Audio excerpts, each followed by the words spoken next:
ቪዲዮ ነው ወይስ እንደዚህ መቅረጽ ብቻ? ጀመርቱ ጀምሬያለሁ። ጀልቀቤራ السلام عليكم ورحمة الله وبركاته. وانكم تبانكم مسيرة كاتي مالي برباجزة. تبانكم مسيرة كاتي وانتني برباجزو. نمني يروسنا صلاته.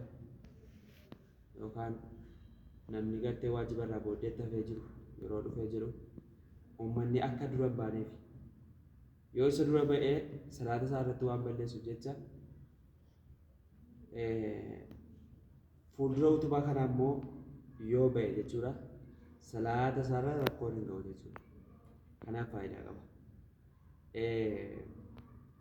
إذا صلى أحدكم فليستتر جل رسول ربي عليه الصلاة والسلام قاف صلاة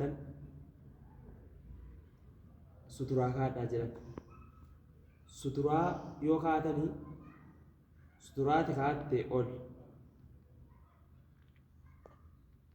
yoo namni darbe salaanni kee nagaadha. Ammoo suturaa utuutti hin kaate yoo sutura darbe salaata kee irratti rakkootu uumamaa. Yookaan immoo gidduu keetiif gidduu suturaa keetii yoo darbe amma salaata kee irra rakkoo ga'a. Ati garuu ayyamuun qabdu jechuudha. Nama salaata kee dura darbuu dhufu ayyamuun qabdu, loluu qabdu. Harka keetiin akkas deebisuu qabda.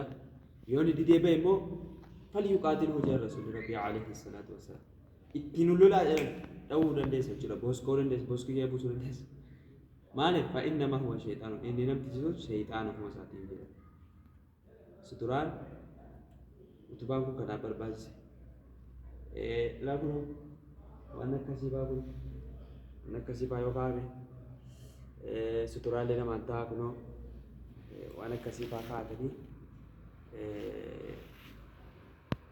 suturaa godhachuu illee hin danda'ama jechuudha.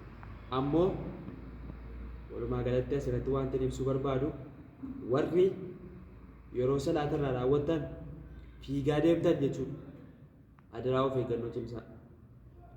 Nama suturaa malee salaanni irra dhuftanii darbuu keessattuu mala of eeggannoo godhaa. Gaafa gartanii nama suturaa hin godhanne dura baatan fuuldura isaa.